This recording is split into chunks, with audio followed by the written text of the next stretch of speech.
Hello and welcome to Preachers in Training. My name is Robert Hatfield, and this is the podcast where we talk about all things preaching and ministry. We are continuing our series on ministering through the coronavirus.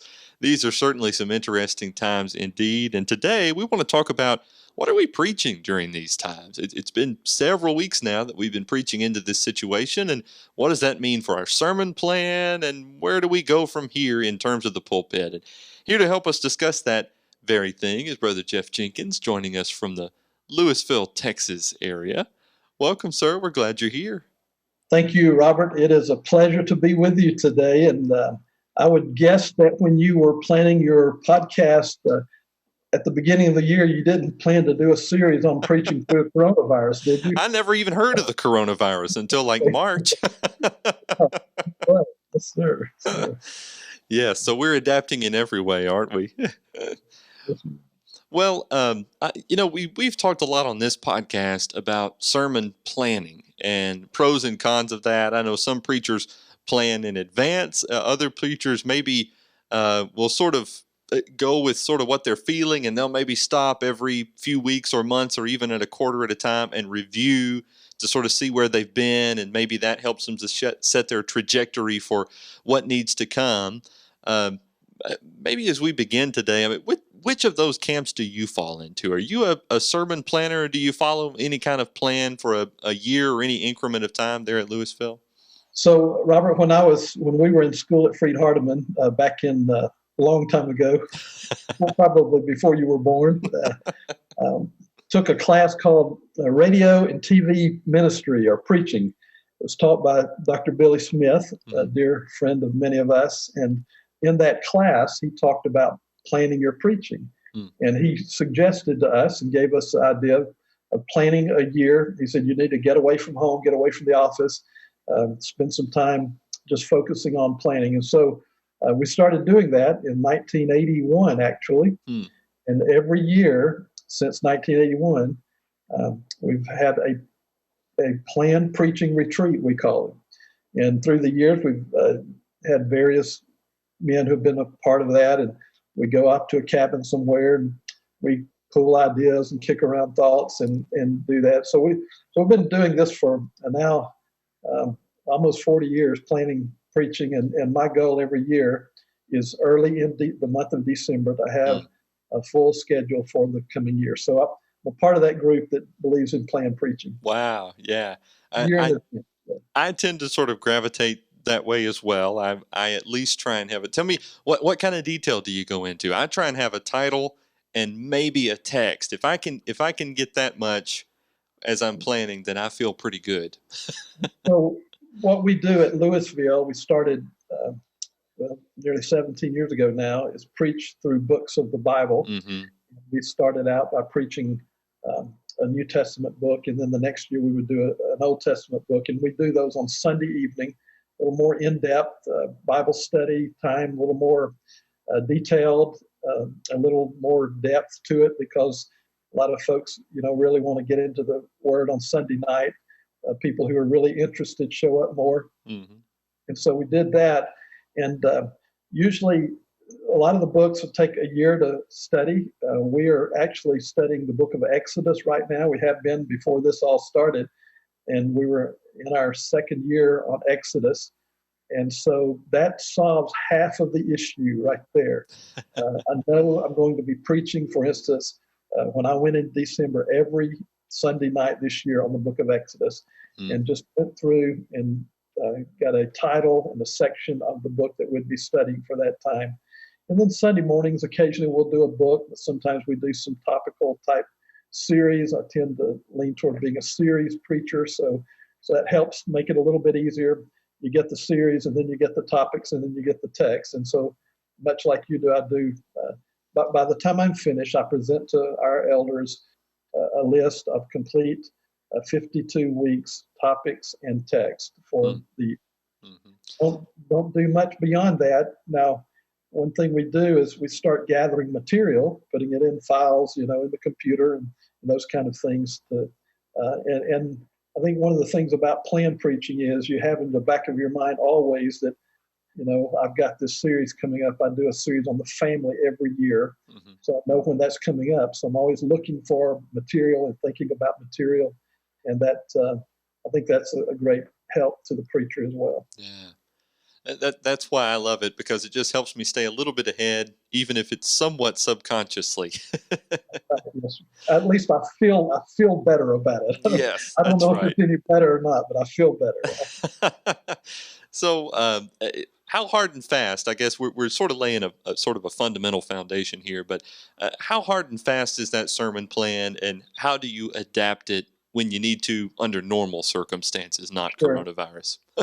So typically, I would say we try to work with flexibility. We tell the elders at any point, if you see something that we need to address, let me know. If there's some special series you think that we need, we can adapt and we can change it. And I'm always thinking, if they want to say plug in a series on this, maybe do would you do some lessons on some particular theme?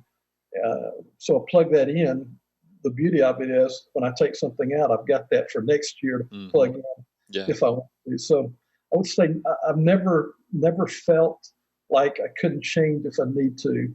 Um, and many times through the years that has happened. Maybe not to this level anyway, but it has. So not real hard. And everybody knows, the church knows the sermons are planned, but they also know that we're willing to change if we need to. I find that the sermon plan, this is just sort of a tangential kind of thing, but it sort of builds in a little protection so that people don't ever think that I'm preaching a message that's targeted at anybody, or if somebody's come in and shared something with me of a confidential nature. Yeah, I might even share with them, well, it's interesting this comes up right now because I've actually got it in my sermon plan to preach on this in a couple of months. And I just didn't want you to think I was preaching directly at you when that comes around. They say, oh, no, I wouldn't have thought that anyway or whatever. But it builds in a Right. little bit of a safeguard there. I think that's the beauty of expository preaching. That's right. You're preaching through Exodus, and you get to the Ten Commandments. You can hit a lot of issues there. That's the part of what we're doing. So there we are. And Yeah. another thing about preaching longer series, Kid, my folks often, preacher will appreciate this, but they know that we may run 2 years on a series or 3. And so every year we start, I'll say, now I'm preaching through Exodus. It may take a couple of years, so y'all can't fire me before I finish. So, That's nice. Sometimes people have written in and indicated that they labor under maybe shepherds, or maybe even there's some Christians who worship at that congregation, and they don't really appreciate those kind of long series, or even expository preaching, just working through a book like that. So sometimes I know people have written in to even me with this podcast and said, well, their leadership feels that's more of a Bible class kind of thing. Any guidance for somebody who's going through something in that kind of situation? um, well, the first thing I would say is, in any kind of response, be kind to people, Yeah. uh, and realize that in any given congregation of any size, you're going to find varying thoughts about that. Some people love long series. Some people don't like them. Some people loathe long series, I guess. But ultimately, if the shepherds understand what you're doing and they feel comfortable with that, and you feel comfortable with that, I would say you keep going and tell people, if you've got something specific you would like for me to preach on or address, let me know what that is and we'll work it in. And if it's something that I feel like is worthy and feel like that it's needed and it's pressing, I'll say, we're going to take a break for the next 4 weeks from Exodus, and we're going to talk about this. And so, but ultimately, the preacher is responsible for what he preaches. And I would say, with all the kindness and love you can muster, say, I understand how you may feel about that, but this is what we're going to do unless the elders tell me something different. All right, I got you. So switching gears now a little bit, and let's talk about the coronavirus specifically. are you still preaching the same number of sermons every week, maybe even the same number of classes? I know maybe for some men, they've sort of made a lateral move, maybe into online, but they're still teaching the same classes and the same general sermon slots, or has that been adapted in some way for you? Um, Actually, Robert, we're doing much more than we were doing before. Yes. And it's probably, somebody said, why are you doing so much? Don't do so much. And it's probably my fault, because my thought was initially, I knew that people were going to miss each other. They're going to miss being together. Mm-hmm. And my thought was, okay, what can we do to help keep a connection? And so the first Sunday that we did not meet, I did that we didn't meet at the bill. Well, the first Sunday after we learned we weren't going to be meeting in the future, I did a Sunday evening devotion.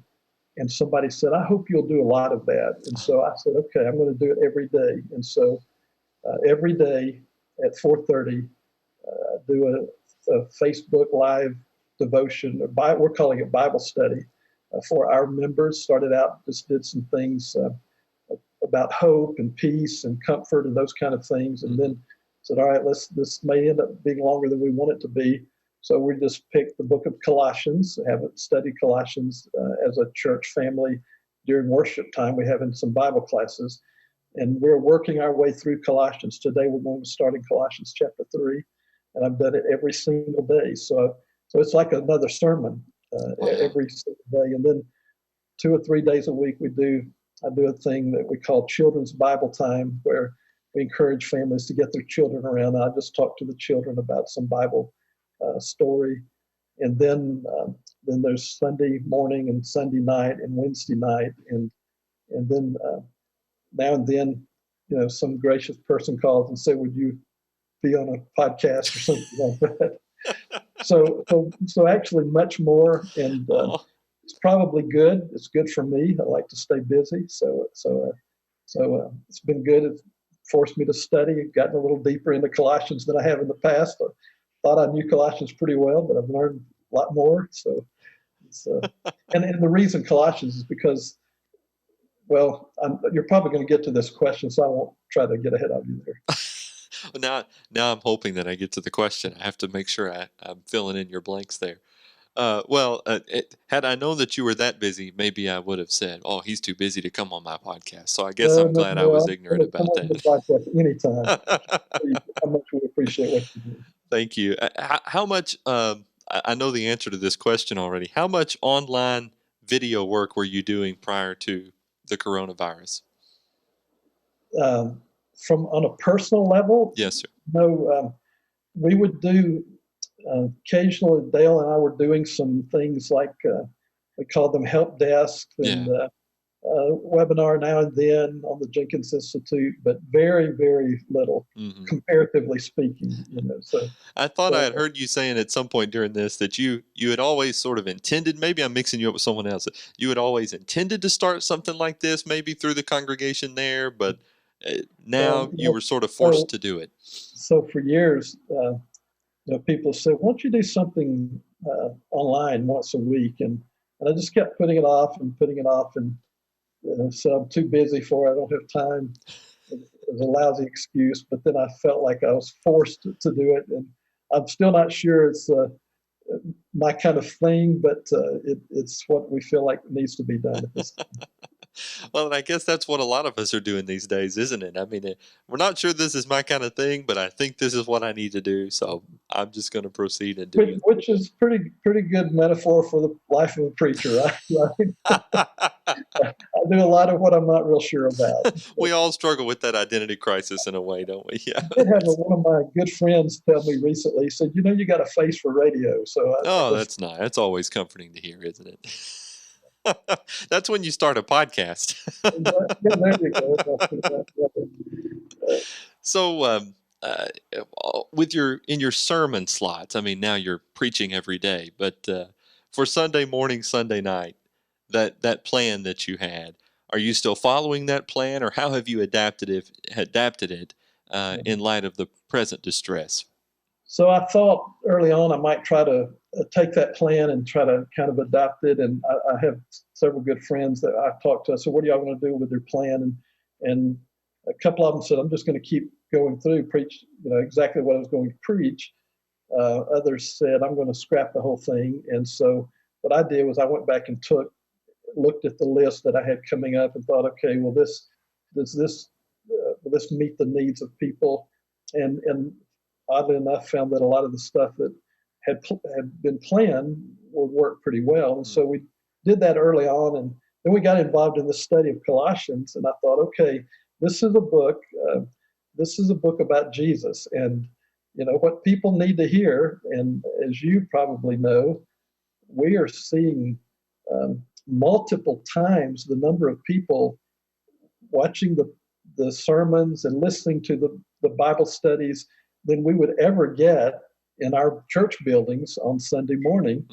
And I thought, okay, if this is a book about Jesus, what do people need to hear? They need to hear about Jesus. So we started doing that now, even on Sunday morning as well. Oh, wow.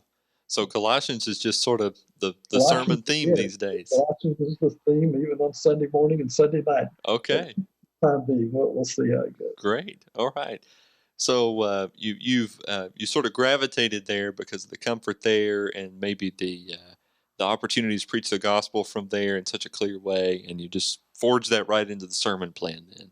Yeah, that's kind of what we did, and I was talking to a guy the other day, and we were talking about how do we need to change what we had planned, and said, so what do people need? They need to hear hope. They need to hear something about the gospel. They need to learn about Christ. And is that really any different than what we should have planned all along? Right? True. Our preaching maybe shouldn't change that much if we're preaching what needed to be preached in the beginning. But I think you do take, if we don't take current events and circumstances and what's going on in our world and apply the gospel to that, then I think we're missing out. Yeah. And there have certainly been some opportunities for maybe some even specific things to be addressed. And some of that may be based on in what part of the country you're living in, certainly in what part of the world you're living in, and those sorts of things as well. It's all been pretty interesting times. Brother Winkler, when I was a young preacher, this is Brother Wendell Winkler, by the way. You know another Brother Winkler.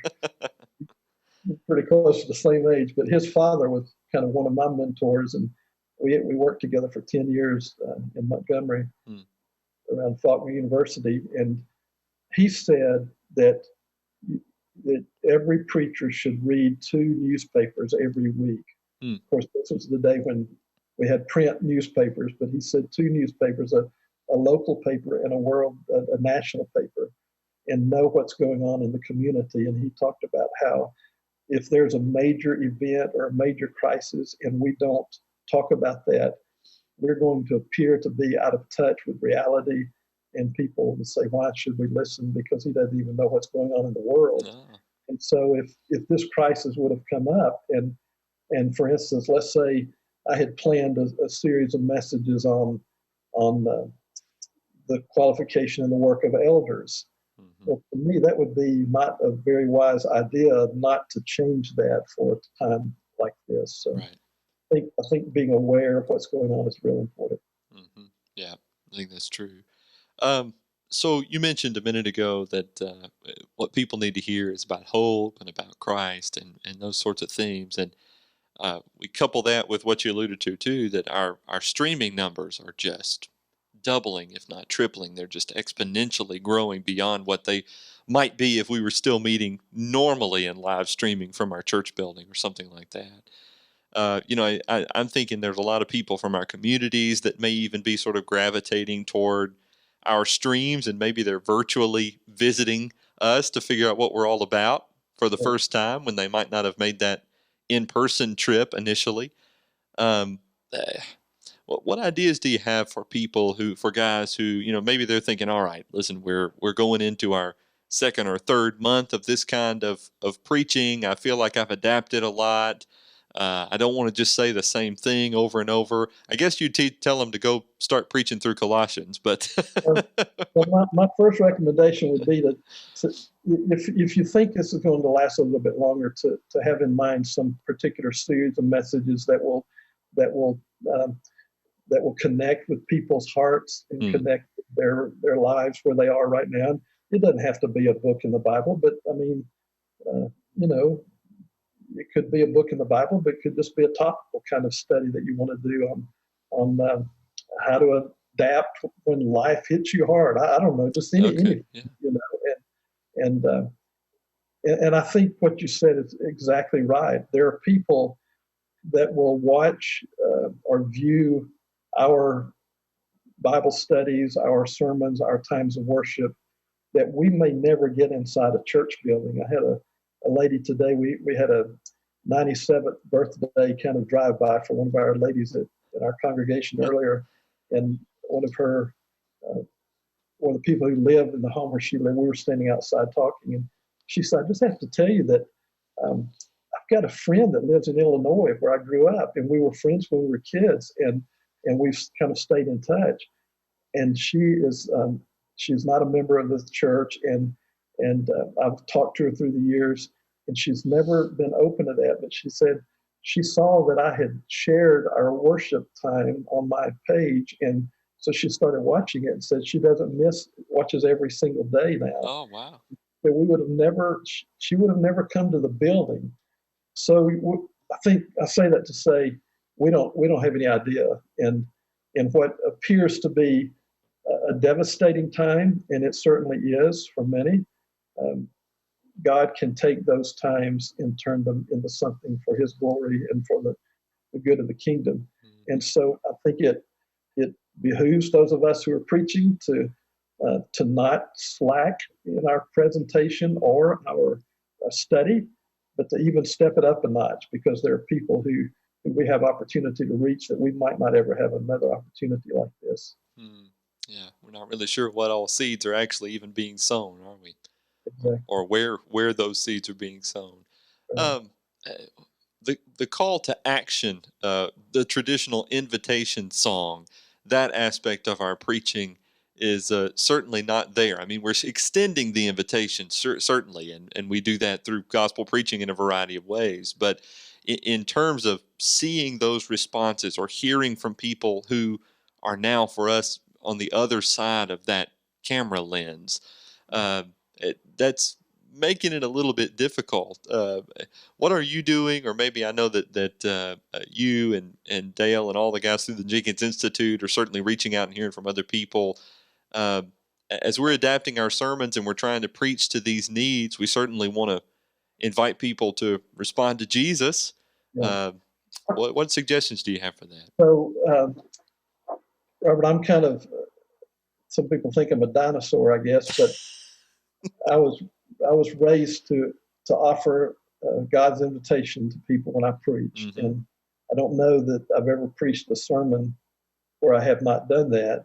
And so I was thinking about the first Sunday that the elders, we met at the building just for our service ourselves, and we put it out there and thought, okay, there may not be an invitation song today, but people are going to be invited to obey the Lord. And so I said at the end of the sermon, I said, we're not going to sing this song, but if you need to obey Jesus, if you believe in Christ and you're willing to repent and confess His name and be baptized, if you'll text one of us, we'll wait right here until you get here, and we'll baptize you today. Yeah. And so I continue to do that, and we've actually had one of our sisters who had been out of duty for years started viewing what we were doing and sent a letter to the elders and to me and said, I want to repent for being unfaithful, and I'm going to be more faithful. And now she's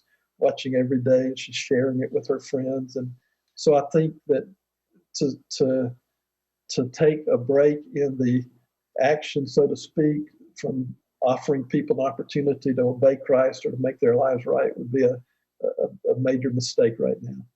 Because I think people do think more about their own mortality and about eternity during times like these, and I don't think we ought to capitalize on that in an ungodly way, but to ignore the opportunity would be pretty ungodly too.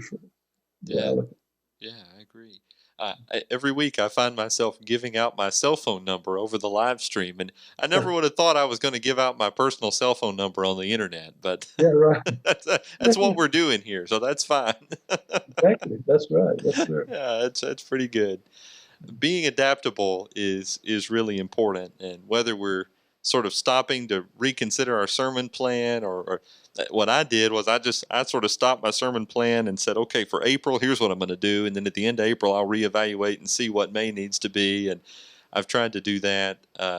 The adaptability can certainly take its toll mentally, especially when many of us feel as though our workloads, as you alluded to a moment ago, have drastically increased. There's not a lot of margin maybe for creativity beyond what we did back in December when we were planning for the year, or if we're not so inclined, maybe we find that the well can be a little bit dry. Uh, that personal devotion time, the continued study. I mean, you mentioned don't slack on your studies, but increase on those. All that's vitally important that we continue through that in spite of all of this, right? Yes, sir. That's exactly right. Yeah. Well, I think any of us who preach, who if our hearts are genuine and we're want to do the best we can for the Lord. I don't know many preachers who are slacking right now. I know most preachers I know about and I hear from are working extra hard, and they're being very conscientious about what they put out there, and they want it to be the best that they can be. That's all that God expects from us. He doesn't expect everybody to be somebody else. He expects the best that we can be, and He will take our weaknesses and use them again for His glory and for the growth of the kingdom. So I would say to all preachers, just keep on doing what you always do. Love the Lord and preach the word and love the people, and let the Lord take care of the rest. Mm-hmm. Yeah. And there's a lot of opportunities that He's given to us in this time, as we mentioned as well. And that's really, really great. Facebook, YouTube, Zoom. I've never heard Zoom so much until coronavirus began, and we're finding ways to preach on all of them, and that's pretty great.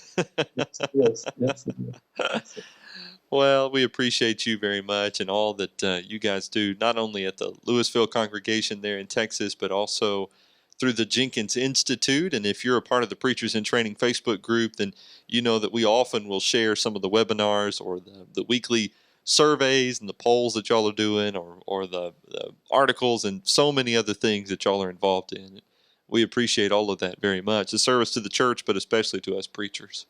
Thank you, Robert. We appreciate what you guys are doing. Y'all do great. The Light Network and everything that you all are doing is just a great blessing to the church and to preachers as well. It's great to be with you today. Oh, well, I've enjoyed it thoroughly as well, and appreciate the time. Appreciate those of you who are listening to this conversation as well. We'd love to hear from you. I mentioned some feedback that I've gotten in the past few days, and want to encourage you to certainly send your feedback as well. preachers@thelightnetwork.tv is where you can write in hearing from us. And in addition to that, you're certainly welcome to join the Facebook group. Just search for Preachers in Training. It's a private group.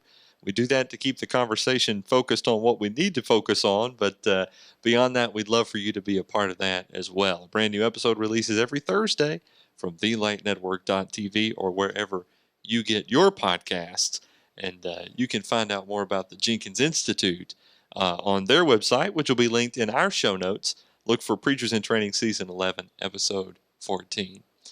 Thank you again, Brother Jeff, for all your time and your insights today. Thank you. My pleasure. And until next time, I'm Robert Hatfield. Let's go preach the word.